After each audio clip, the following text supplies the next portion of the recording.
guhdarên hêja qehwe û felsefe dest pê dike. Qehwa xwe bigirin û kerem kin sohbeta me.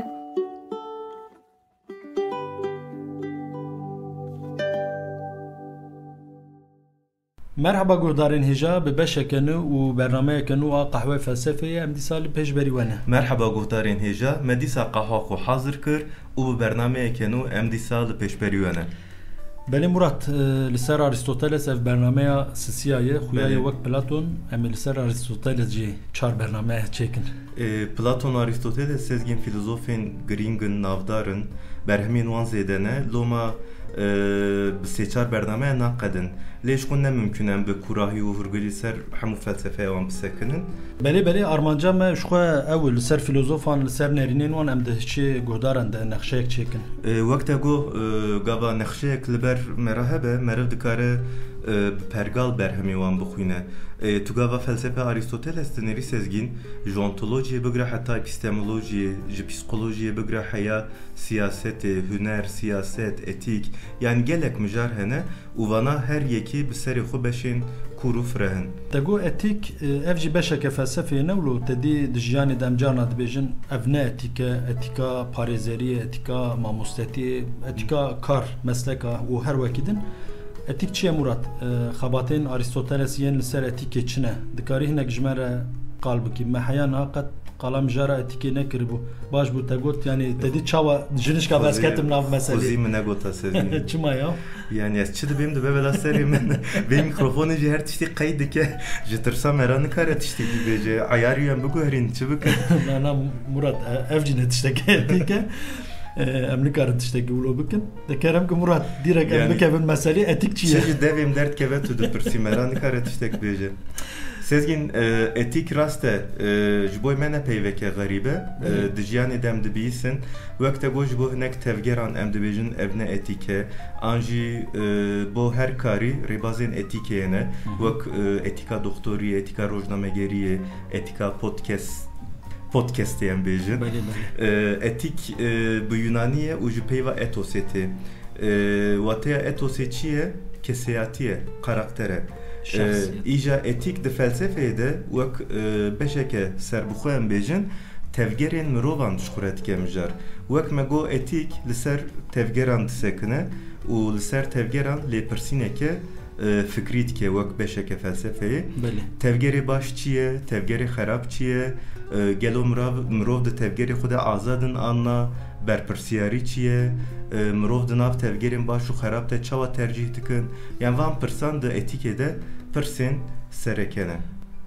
Te dî di beşên berê de gava meqala Aristoteles kiribû me gotibû di gelek beşan de xebatên ewîlî jaliyê wî hatine kirin yani wek damezrênere gelek beşan Aristoteles e. Ji bo etikê jî em karin veya bêjin?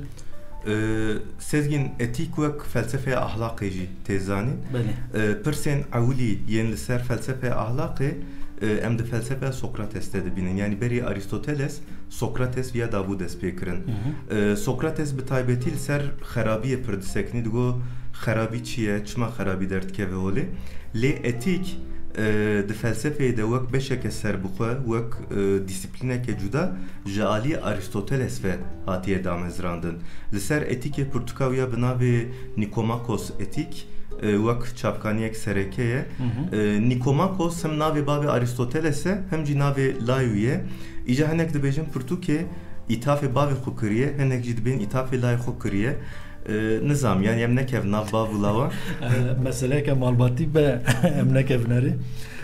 Pirtûka Nikomakos etik qala çi dike Murat li ser naveroka wî dikare hinek agahî bidme û ev pirtûk gihîştiye rojame? Belê gihîştiye rojame wek çavkanî bi wergerên zimanê cuda li ber destê me heye. Nikomakos etik ji deh beşan an jî em dikarin bêjin ji deh pirtûkan pêk tê. Di her beşê de sezgin li ser mijareke cuda em lêpirsînê dibînin carna şîretên Aristoteles dibînin. Pirtûkeke pir xweş e bi min yani bifikre tu pirtûkeke çend hezar sal berê hatiye nivîsîn dixwînî û tu mijarên roja me dibînî. Başî, xerabî, bextewarî, têkiliyên nav mirovan ev mijar tedî di roja me de jî girîngin em carna serê xwe bi van mesela değişînin lê di pirtûkê de beşa her izide jî hez dikim beşa heşta ye. Beşa heşta bi temamî li ser dostaniyê ye, li ser hevaltiyê ye. Yani dost çi ye, meriv ji kî re dibêje dost, dostê baş û dostê xerab kîne, meriv dostê baş û xerab çawa nas dike. Mijarên pir xweş in. Yani gava tu dixwînî gelek caran tu dibê qey Aristoteles qala rojametke. Murat gava teqala etikê kir te got etik li ser tevgerê mirovan disekine yani tevgerên baş çine, tevgerên xerab çine wekû ev hinek dişibe ahlaqê. Gelo mirov dikare bêje ahlaq û etik li ser heman mijarê disekinin. Ahlaq û etik jalîkî ve dişibin hev rast e. Yani xalekî hevpar di nav wan de heye. Çi ev hevparî tevgerên mirovan e. Ahlaq û etik wek mijar li ser tevgerên mirovan disekinin. Lê di nav wan de ferqeke mezin heye. Ahlaq li ser tevgerê mirovan rê û rêbazeke datîne. Yani qaydeyan datîne. Ji xeberdanê bigire heya rabûn û rûniştinê. Li ser xwarinê ve xwarinê li ser têkiliya nav mirovan di her qadên jiyanê de em qaydeyên ahlaqê dibînin. Yani wek mînak dibe li ber mezinan cixarenek şînin ev tişteke xerab e. An jî dibe eger şînek hebe here Fatihakî bixwîne ev tişteke baş e. Yani tevgerên baş çine, tevgerên xerab çine diyar dike û di nav civakê de zorê dide tek û tu li gor van qaydeyan tevgerê. Yani norm hene te got etik jî li ser tevgerên mirovan disekine de etikê de jî ev qayde ev norm hene gelo? Na, tu nene. Ji xwe ferqa herî mezina di nav ahlaq û etikê de ev in. Yani di etikê de li ser tevgerê mirovan qaîde û sînor tune ye. Etik beşeke disiplîneke felsefeyê ye. Li ser tevgeran lêpirsîneke felsefî dike. Dibêje tevgerên baş çine, tevgerên xerab çine, başî û xerabî gerdûnîne an li gor mirovan diguherin. Yani ahlaq dibêje başî ev e, xerabî ev e diyar dike û divê di nav civakê de tu li gor wan qaydeyan tevgerî. Lê etik wek beşeke felsefî li ser tevgerê mirovan hem lêpirsînek dike hem jî dixwaze berê mirovan bide vê lêpirsînê. Loma ahlaq û etik ji hev cuda ne. Etik ne ahlaq e, etik felsefe ahlaqê ye. Bi rastî heta nam her du têge jî wek hev bikartanî. Spas ji bo vê zelalkirinê Murat. Spas baş. Di bernameyên me yên li ser Sokrates de te gotu bi ahlaq cara ewilî jaliyê Sokrates bûye mijara felsefeyê. Mi gotu bu? Belê Murat te gotu manayê bîrate. Yani ha rast e mi gotu bu sezgîne. Te gotu bu ahlaq cara ewilî jaliyê Sokrates de bûye mijara felsefeyê. Gava em nêrînên Sokrates yên li ser felsefe ahlaq û yên Aristoteles bidin ber hev em ferqeke çawa dibînin. An jî taybetmendiyên hevpar hene navbera wan de yan. Yani sezgin tu dîsa nêrînên her du filozofan berawurdî dixwazî. Ev bêdengiya te ji ber wê bû. Rast e ahlaq cara ewilî jalî Sokrates ve dibe mijara felsefeyê lê weke beşe cuda û taybet bi awayeke sistematik bi pergal jalî Aristoteles ve tê damezirandin. Di felsefeya ahlaqê de di etikê de başî û xerabî du têgehên serekene. Û gava me qala Sokrates kiribû mi gotibû viya têbîra min mi gotibû li gor Sokrates sedema xerabiyê cehalet e, nezanî ye. Yani li gor Sokrates kes bi zanebûnî xerabî nake. Eger yek xerabî bike ev nîşanî me dide ku ew kes nizane xerabî çi ye.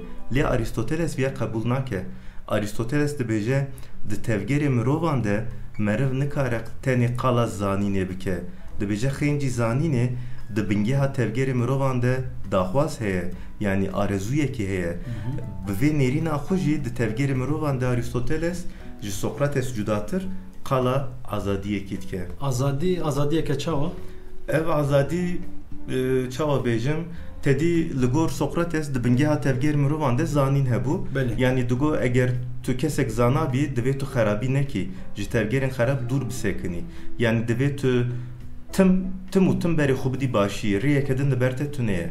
Lê Aristoteles qala daxwaz û arezûya mirovan dike dibêje mirov bi daxwaza xwe bi îradeya xwe berê xwe didin başî û xerabî ye.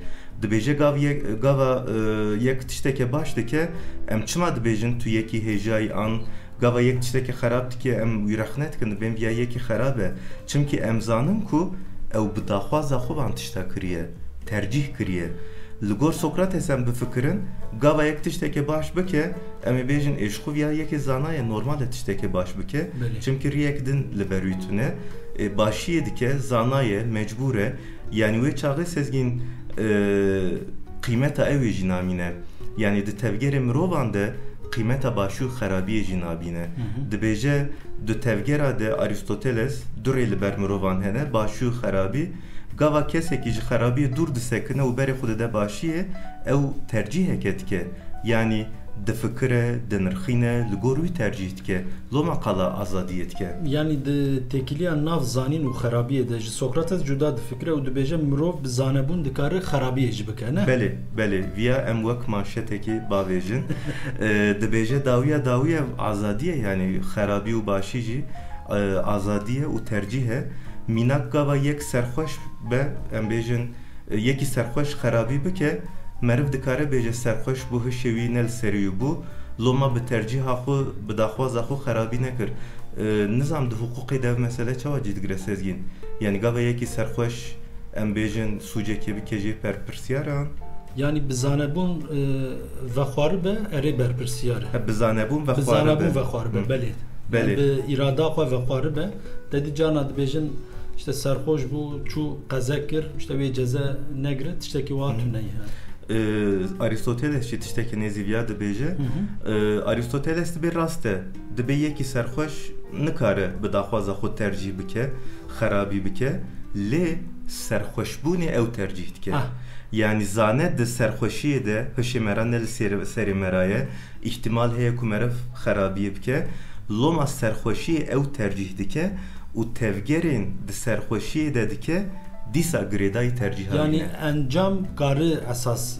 kare bifikire belê yani li gor Aristoteles tercîha di nav başî û xerabiyê de azadiyeke û ev azadî ji bo tevgerên ehlaqî krîtereke giring e Murat kriterên ahlakî pîvanên ahlakî çi ne yani kasî ku Aristoteles qala krîteran dike ji vîya fam dikim ku li gor Aristoteles ji bo tevgerek wek tevgereke ahlakî bê qebûl kirin divê xwediyê hinek taybetmendiyan be çi ne ev krîter taybetmendî Murat Aristoteles di dîsa di pirtûka Nikamokos etik te qalavan taybetmendiyeke sezgîn ez neşaşim di beşa sisiya de dibêje ji bo tevgerek wek tevgereke ahlakî bê qebûl kirin divê bi zorê nehatibe kirin divê ew tevger bi zanebûnî hatibe kirin û ew tevger bi terciheke azad hatibe kirin yani her çiqa wek sê krîterên cuda bin cê arastinek dişibin hev û di bingiya her siyadê jî terciheke qala terciheke azad dike ev meseleya tercihê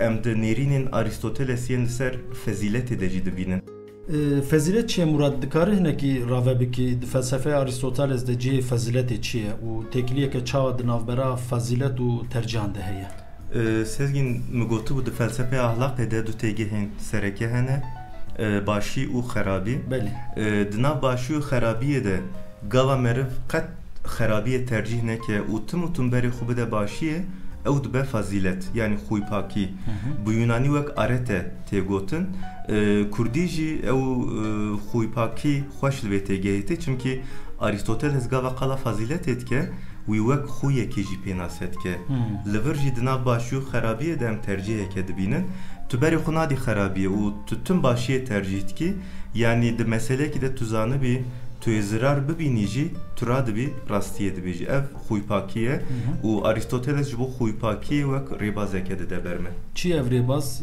kam jî hîn bin em di ciyana xwe de bikar bin ji bo em jî bibin mirovên xwîpak û xwedî fazilet sezgîn ma ji xwe merivên xwîpakin elhamdülillah yani ji bo vîya nehewcê em guh bidin Aristoteles lê dîsa ji bo xatirê cenabê te ez qal bikim em têra xwe merivê başin bi faziletin millet me guhdarî dikin ya dîsa jî em van rêbaza behsa wê bin wê baş Murat kerem ke sezgîn ev rêbaz bi navê nîveka zêrîn tê zanîn bi îngilîzî dibêjin golden mean çi ye ev nîveka zêrîn Aristoteles dibêje di tevgera de divê tim hevsengiyek hebe dengeyek hebe ne kêm ne zêde yani gava tu tiştek dikî ne kêm ne zêde divê di ortê de di nîvekê de tu cih bigirî wek mînak dibêje vana mînekê Aristotelesîn ez dibêjim دبي de mesela perede yani de xerçkirna perede دبي ev tişt bi serê xwe ne xerabe ne tiştekî xerabe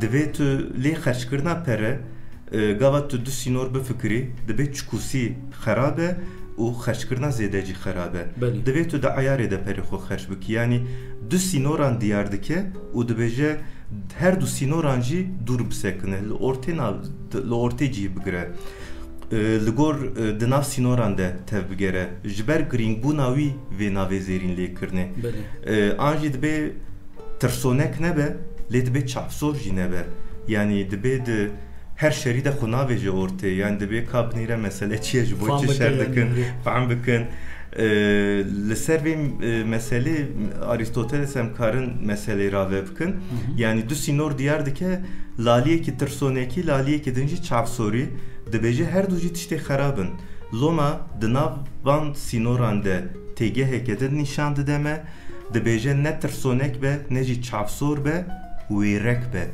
li gor Aristoteles wêrekî yani cesaret di orta van du sînoran de cih digire û ji xwe fazilet jî ev e xwîpakî jî ev e yani ji bo vexwarina qehwê jî em karin bêjin yani dibe mirov qed venexwe jî nabe lê bi şev û roj qehwe vexwe jî nabe rojê du sê fincan bese sezgin yani Aristoteles tişteke wer nabêje temînaka qehwê ji ku derxist cenab-ı tercühat kim agahiyên şaşne de guhtarên me Aristoteles nabêje me got em jî mînakekê bidin min mesela baş fêm kir Roma min got ez jî ama tiştekî bêje baş e tu puanekê bidin min ka em bifikirin yani zawiya serdemê de li gor tevgerên te belki em noteke baş bidin sabe yani ne noteke pir kêm ne jî pir bilind dixwazim qewlê Aristoteles noteke ama bêje di nîvekê de be ez sinifê de nemînim temamen ka mêzekin sezgin tedî Aristoteles dibêje ne kêm ne zêde tim di ortê de be di nîvekê de be yani wek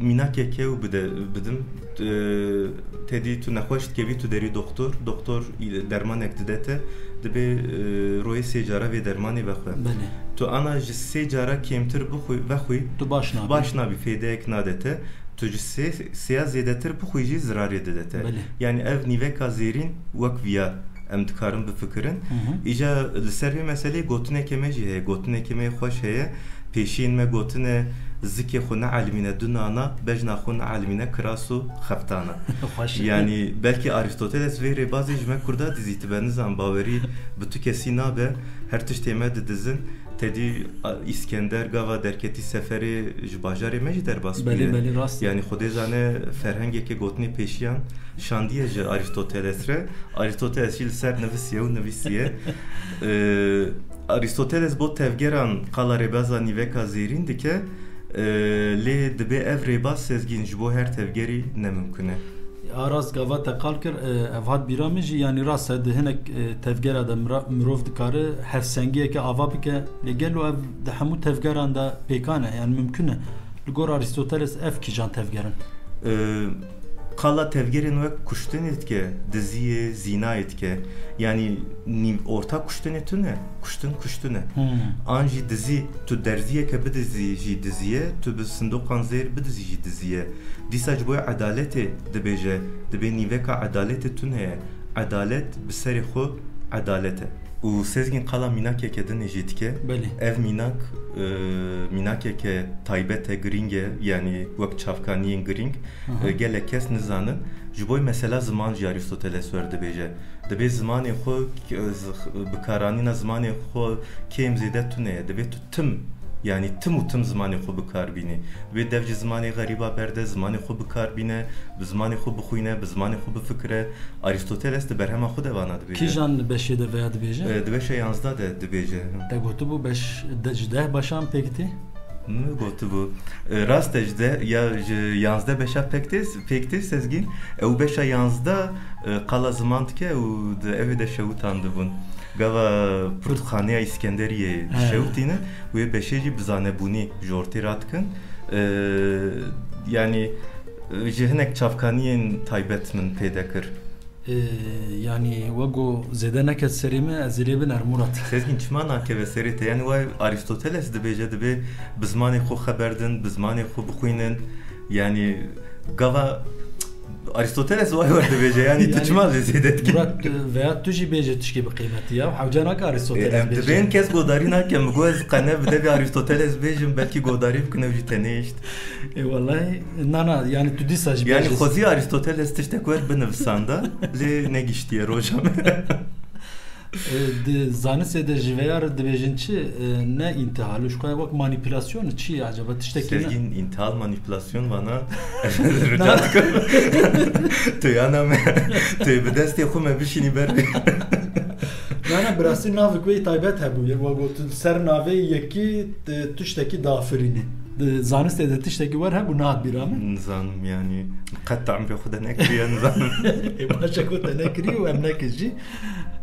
Başa em vegerin mijara xwe. Yani mi got Aristoteles yekî mezin e em bêjin Aristoteles gotî belkî inkî tedî em dibên kes me godarî nake. Na godarên me li me godar dikin ya çawa? Na godarên me ew pirskirêk tune em ji wan razî ne. Murat tamam. Em vegerin ser mesela xwe, mijara xwe. Murat dixwazim ser nêrînên Aristoteles yên ser siyasetê jî tiştekî bipirsim. Aristoteles wek mamosteyê İskenderê mezin me got bû mamosteyê wî ye û her wiha hevalê wî jî bû. Hevalê qiralekî di qesrê de mezin bûye. Belê. Yani hevalê bavê İskender. Ha bibore rast hevalê bavê İskender. Yani ji siyasetê jî nedûre. Dîsa em zanin xwendekarê Platonê ku Platon li ser siyasetê jî pirsekiniye. Di felsefeya Aristoteles de cihê siyasetê çi ye? Li ser siyasetê çi dibêje? Sezgin Aristoteles siyasetê ji ahlakê cuda nake. Gava em li nêrînên wî yên ser siyasetê dinêrin.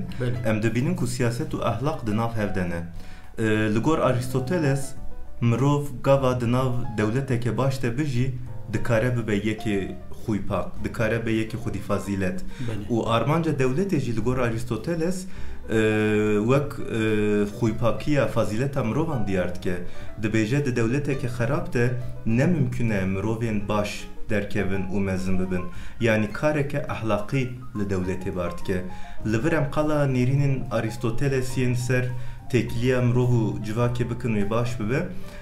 Aristoteles dibêje mirov wek candareke civakî nikare tena serê xwe bijî. Di nav civakê de dijî lê civak yani dewlet ne tenê ji bo jiyanê ye. Ji bo jiyaneke xweş û bextewar e. Loma dibêje di dewleteke xerab de di civakê de ke bi qanûnên xerab te tê birêvekirin de ne mümkün e mirov berê xwe bide başî û bextewar bibe. Li gor Aristoteles armanca siyasetê bextewariya dewletê ye. Armanca etikê jî bextewariya mirovan e. Loma siyaset ji etikê pêştetir e. Çimkî bê siyasetek baş, bê dewletek baş mirov nikarin bextewar bibin. Arast qala siyaseteke xerab nake yani dewleteke ji bo mirovan jiyaneke baş û bextewar ava bike û di navê jiyanê de mirovên baş wek te got xwîpak û bextewar mezin bike, xwedî bike yani dewleteke pergalekê bifikire ku armanca wî ya herî mezin bextewariya mirovan e. Çi xweş. Xeyaleke xweş e. Ji bextewariyê qesta Aristoteles çi ye? Yani li gor Aristoteles bextewarî tenê başî ye, xwîpakî ye yan tiştekî din e? Belê xwîpakî di nav bextewariyê de cih digire. Lê bo Aristoteles bextewarî tişteke mezintir û biqîmettir e. Aristoteles bextewariyê wek armanceke mezin, armanceke girîng diyar dike. Dibêje her mirov di jiyanê de bi tevgerên xwe dixwaze bigîje armanceke. Ev armanc jî bextewarî ye. Yani bextewarî armanceke wîsa ye ku hemû mirov wî daxwaz dikin, tevgerên xwe li ser armanca bextewariyê ava dikin û tim dixwazin bigîjin bextewariyê. Loma bextewariyê him wek armanceke him jî wek kareke diyar dike.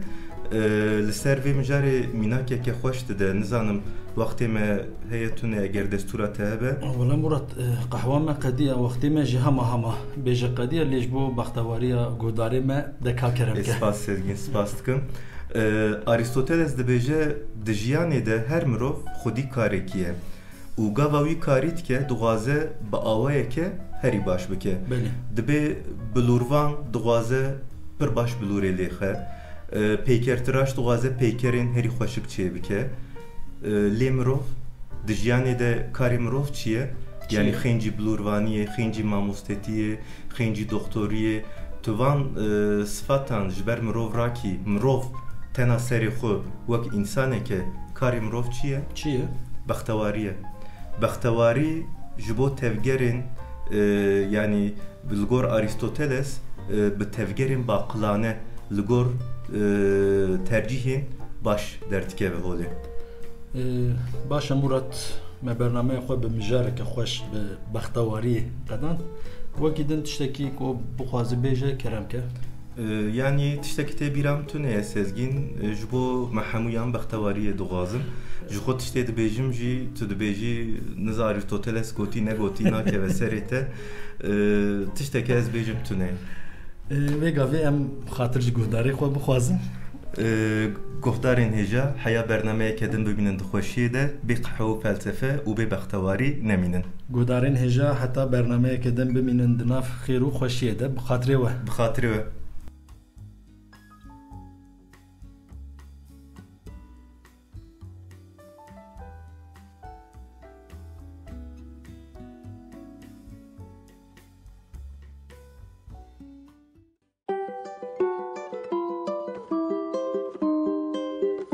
Kahve û felsefe.